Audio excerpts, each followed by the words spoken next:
Bonjour, bienvenue, je m'apprête à faire le tirage pour les personnes qui sont dans l'année de la tempérance. Donc bien évidemment, si tu souhaites calculer ton année, j'ai donné un exemple qui est juste en dessous dans la barre de description, il te suffit de regarder. Il n'y a pas de bonne ou de mauvaise façon de calculer, fais comme toi tu as envie de le faire. Alors j'ai voulu gagner du temps en mettant en place déjà les cartes. J'ai brassé et mis en place les cartes pour pouvoir faire un tirage un peu moins long, puisque ceux-là sont quand même assez conséquents. Donc pour les personnes qui sont dans l'année de la tempérance, commençons par le commencement. Qu'est-ce que c'est la tempérance? Donc voici la carte traditionnelle du tarot de Marseille. Donc la tempérance, on est dans déjà l'arcane donc 18, non elle dit n'importe quoi, 14.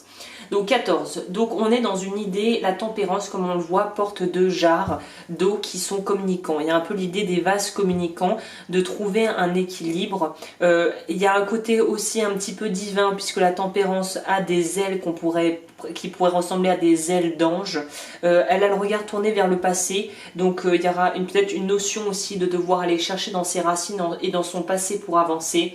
On se questionne peut-être par rapport à ce dit passé et on a besoin de trouver la voie du milieu. La tempérance, elle est assez patiente, c'est quelqu'un de calme et c'est quelqu'un qui a besoin de donner du sens à ce qu'elle fait et d'avoir l'impression que ce qu'elle fait est utile, et surtout il y a une idée de ne pas perdre d'eau, de ne pas perdre une goutte de son précieux liquide. Donc il y a cette idée aussi peut-être d'être dans le comment on dit, dans vouloir trop dans la constriction, dans vouloir se contraindre à des choses qu'il va peut-être falloir lâcher cette année pour 2020. Et voilà, dans les aspects un peu plus négatifs, on va dire, c'est l'idée d'être dans des extrêmes et d'avoir du mal à concilier des choses qui peuvent parfois paraître être incompatibles. Et il y a aussi l'idée d'être parfois dans l'excès et d'avoir du mal à trouver le juste milieu et d'être un petit peu avec cet état d'esprit manichéen, du noir et du blanc, du tout ou rien. Et peut-être que c'est quelque chose qu'il va falloir travailler cette année, cette idée de trouver un milieu et de ne pas être bloqué dans les extrêmes et dans la dramatisation de ce qui t'arrive. Au niveau du Tao, on nous parle déjà de limites, donc on pose déjà la couleur par rapport à la famille et la communauté. Donc les trois cartes ensemble nous parlent quand même de rapports humains. Je pense que ce sont des choses qui vont être mises au premier plan pour toi cette année. C'est la communication et le fait de vouloir faire partie de quelque chose de plus grand que toi et d'avoir l'impression de pouvoir soit compter sur des gens et pouvoir aussi qu'on puisse compter sur elles en retour, que tu puisses compter sur ces personnes en retour. Il y a vraiment cette idée que l'envie de pouvoir consolider des choses qui sont en rapport aux autres, qui sont en rapport à la famille, ou en tout cas qui sont en rapport à une idée de communion avec les autres. Et en même temps, à travers la découverte des gens autour de toi, et peut-être que tu auras envie de te tourner cette année vers des activités ou même peut-être un travail qui va te pousser à côtoyer et à voir beaucoup de monde. On a l'impression qu'on a envie de s'ouvrir au monde, mais en fait pour mieux apprendre à se connaître soi-même et peut-être être capable à travers ces expériences de poser des limites par rapport à ce que tu peux tolérer des autres ou pas, et aussi de pouvoir gagner en maturité et savoir que parfois certains combats valent la peine d'être mis jusqu'à aller au bout, où il faut aller au bout, et pareil pour les relations. Et dans d'autres cas, il faut savoir aussi lâcher prise lorsque on se rend compte que c'est plus bénéfique de vouloir à tout prix essayer de sauver peut-être des relations amicales, professionnelles ou sentimentales qui ne sont pas à être sauvées, et ça va t'obliger à prendre en conscience, en sagesse et en maturité. Il y a une idée avec les limites, moi je vois pas comme ça comme quelque chose de négatif, mais au contraire je vois comme quelque chose de raisonné et de sain comme raisonnement justement. On a le dessous du paquet, on nous parle de justement pouvoir sortir aussi d'emprise, de situations qui ont pu être très énergivores, soit dans le domaine du professionnel, soit dans le domaine du privé. Là ça pourrait être les deux vu qu'on a la famille, à la fois la famille et la communauté. Et il y a peut-être aussi l'idée de prendre du recul par rapport à un métier auquel tu t'identifies, ou en tout cas à quelque chose qui te tient à cœur, que tu as mis sur un premier plan dans ta vie et qui maintenant se révèle être trop constrictif. On en revient à ça, et qu'il est peut-être temps de laisser place à autre chose pour pouvoir avancer dans plus de sérénité, et sachant que les espèces de liens ou d'excès qui pourraient aussi être d'ordre addictif, addiction, drogue, codépendance, là c'est quelque chose qui a duré et qui doit cesser. Au niveau sentimental, pardon, je tombe un peu malade, donc le nez un peu bouché, sentimental, professionnel, argent et les cartes conseils. Donc on nous dit quoi sentimentalement parlant? Waouh. Waouh. Oh, déjà que des majeurs. Donc, sentiments parlant, pour les personnes dans l'année de la tempérance, ça va bouger sentimentalement et puis ce sont des choses, ça va être des étapes importantes. Hein. Waouh, pour que je prenne 3 majeurs, c'est vraiment qu'il va se passer des choses. Donc il se pourrait que la dépendance, la codépendance ou les choses qui ne vous conviennent plus sur le plan sentimental prennent vraiment un sacré tournant durant l'année 2020. On commence avec le soleil qui est une superbe carte mais qui peut aussi parler d'un partenaire de vie ou d'une personne dans ta vie, si c'est dans la famille, qui a une forte influence sur toi, qui pourrait même, je pourrais le dire, un père ou en tout cas une figure paternelle ou une mère très yang, très masculine, très qui prend les devants, tu vois, la maman italienne qui prend les devants. Bon, là, on nous dit qu'en fait, il va falloir se libérer de cette espèce de, justement, plein pouvoir que cette personne a sur toi et reprendre son autonomie. Là, le soleil, on dit toujours que c'est une carte super positive, gna gna gna, mais là, on voit sur cette carte, j'aime bien justement l'iconographie parce qu'on nous montre bien qui s'y approche trop s'y brûle.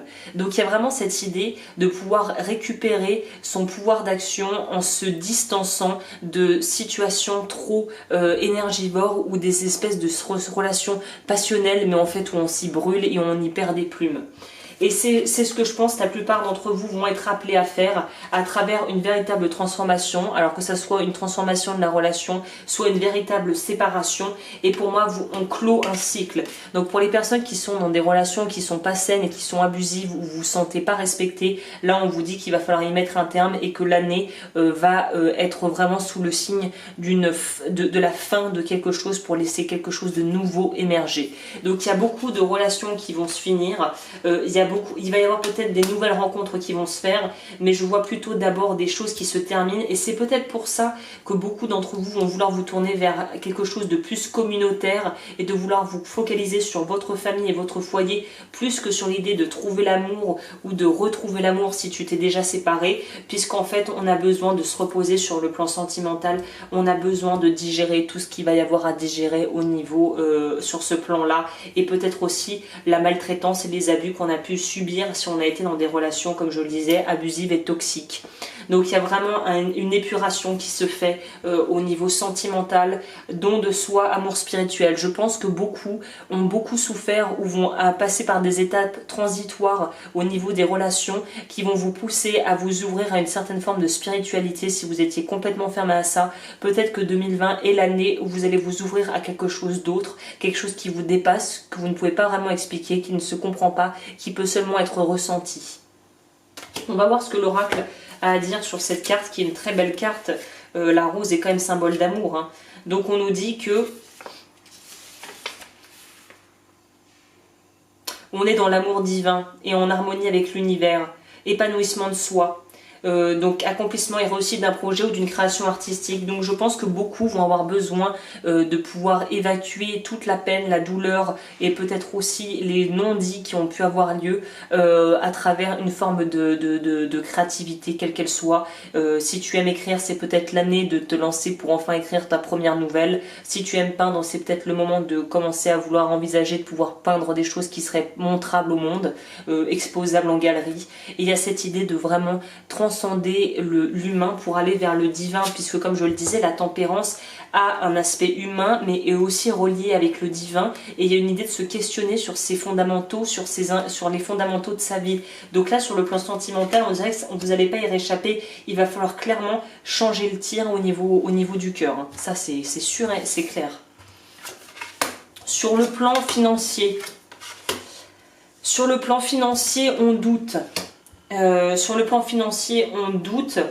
On a l'impression qu'on ne mérite pas en fait, c'est de là d'où vient ce doute et peut-être cette tendance à s'auto-saboter et à vouloir inconsciemment éloigner l'argent ou en tout cas des possibilités au niveau pro, puisqu'on doute beaucoup. Le 7 de coupe est quand même là est clairement là pour nous signifier, comme on voit le personnage, il y a beaucoup de coupes et il y a tellement de coupes qu'il ne sait plus vraiment à quel sein se vouer, il ne sait plus vraiment ce qu'il veut. Et il y a aussi l'aspect qu'on peut voir avec cette espèce de nuage autour d'être dans dans une fantaisie. C'est ça un peu le dos, le revers de la médaille, c'est que il y a des illusions qui peuvent être temporairement salvatrices, mais qui sur le long terme sont terribles. Donc là, il y a vraiment une idée de sortir de l'idéalisation de ce que l'on voudrait sur le plan professionnel et financier pour être dans quelque chose de plus concret et pour être dans quelque chose de plus réaliste. Donc là, le 5 de denier, pareil, on est dans une idée pas forcément de manque, mais en tout cas de devoir faire avec ce qu'on a à l'instant T et de pas essayer de se convaincre que l'argent va tomber du ciel si on a des dettes, que les choses vont miraculeusement, comme par magie, changer si on ne pose aucune action et qu'on ne fait aucun choix pour changer sa réalité financière. Voilà, on est dans quand même cette idée avec les deniers d'avoir peut-être du mal de se sentir rejeté, d'avoir l'impression que la vie s'acharne contre toi alors qu'elle veut juste que tu fasses les choses peut-être différemment et que tu aies une autre approche. On te dit aussi avec la carte 31 du paratonnerre qu'il va falloir être vigilant au niveau des finances. Donc je dirais que c'est pas une année pour essayer de placer des choses en bourse, pour essayer de lancer et lever des fonds pour des projets gargantuesques. Là, je dirais que c'est une année pour consolider ou améliorer ta situation financière et tes projets de vie si c'est un petit peu bancal. Si jusqu'à présent c'est un petit peu bancal. Dans le travail, on se retranche derrière les autres et on prend ses distances afin de se protéger contre certaines personnes. Donc il y a aussi une idée dans le travail de peut-être être dans un travail qui n'est pas forcément très épanouissant, mais on te dit là qu'il faut rester positif malgré les événements et ne pas trop se refermer sur soi. On revient à cette idée de connaître ses limites. Ça va être une année pour vous, j'ai l'impression, où il va y avoir vraiment un gros travail sur l'ego qui va être fait, puisqu'il va vraiment falloir être honnête et tout à fait transparent par rapport à ta situation et ne plus être dans la rêverie, mais être dans du factuel, dans du maintenant, dans du bon sens, dans du pratique, dans du pragmatique.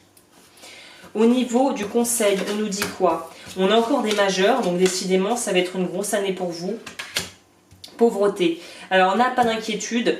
Je pense que c'est l'état d'esprit qui doit changer pour pas mal de personnes dans l'année de la tempérance.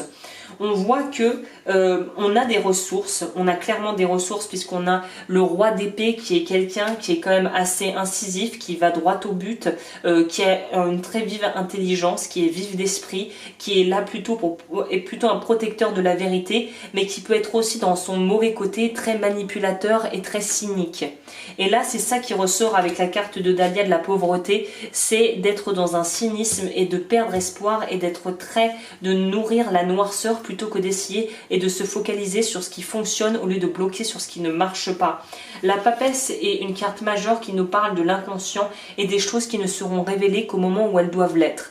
Donc tant que tu auras une approche qui n'est pas une approche honnête et intègre par rapport à toi et aux autres, les secrets qui permettraient de débloquer ton inconscient ou qui te permettraient de pouvoir changer ta situation ne viendront pas à toi. Là, il y a vraiment encore cette idée, tu vois, d'avaler des couleurs et aussi d'être très tranchant. Avec le valet d'épée, on est dans encore cette idée d'être très...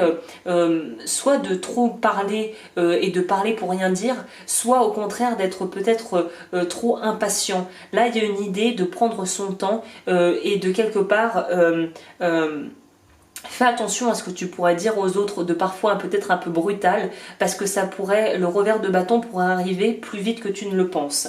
Donc il y a cette idée c'est bien de vouloir essayer de séduire les autres et de vouloir les faire aller dans ton sens, mais il est important de rester quand même aussi dans l'empathie, à savoir est-ce que tu aimerais, est-ce que tu fais aux autres, est-ce que tu aimerais qu'ils te le fassent. Donc là, il y a vraiment cette idée de devoir changer sa façon de voir les choses et de focaliser son attention sur autre chose que le manque. Là, il y a un gros travail sur soi à faire sur le manque, la peur de manquer. L'ortie nous parle que dans le travail, ne pas prendre parti dans un différend et rester neutre afin d'éviter d'être impliqué et d'avoir des ennuis. Donc on te parle bien. Sur le plan des finances, attention à ne pas mettre tous les œufs dans le même panier. Il faut faire attention à ne pas aller au-devant des ennuis ni les provoquer, éviter si possible de se mêler des affaires d'autrui, même si on nous le demande. Donc là, voilà, il y a aussi cette idée de manipulation dans le sens, ne protège pas des gens juste pour avoir bonne conscience s'ils te mettent dans une situation qui au final n'est pas saine. C'est ça aussi, poser ses limites. C'est savoir dire non aux choses qui ne sont pas en adéquation avec ta propre grille d'intégrité et de moralité. Là, je pense que pour ceux qui sont dans l'année de la tempérance, votre sens moral va être testé et on va vraiment vous pousser, la vie va vous pousser à voir quelle est votre vraie vérité et quel est vraiment le fond de votre nature. Donc c'est quand même une année qui va être très costaud pour vous, hein. Bon, je crois que j'ai tout dit là dans l'essentiel. Je regardais le dos du deck qui est quand même le 4 de bâton qui nous parle de pouvoir célébrer des choses, de pouvoir être en communion avec les autres, qui est une très belle carte, qui nous parle aussi de liberté, de consolidation. Mais là j'aime bien l'aspect pas forcément hyper lumineux de cette carte qui nous parle aussi de pouvoir enlever ses chaînes. Et parfois pour sauter ces chaînes, il faut tout défoncer pour reconstruire. Donc il y a quand même cette idée d'être moralement, ton intégrité va être mise à l'épreuve et va être testée cette année et il va falloir poser des limites et il va falloir aussi être beaucoup plus ancré dans la réalité de ce qui est et pas dans des rêveries. Voilà, bah écoute, j'espère que ce tirage aura pu t'éclairer. Comme toujours, pour me recontacter, tout est juste en dessous dans la barre d'informations et je te retrouve bientôt pour d'autres tirages.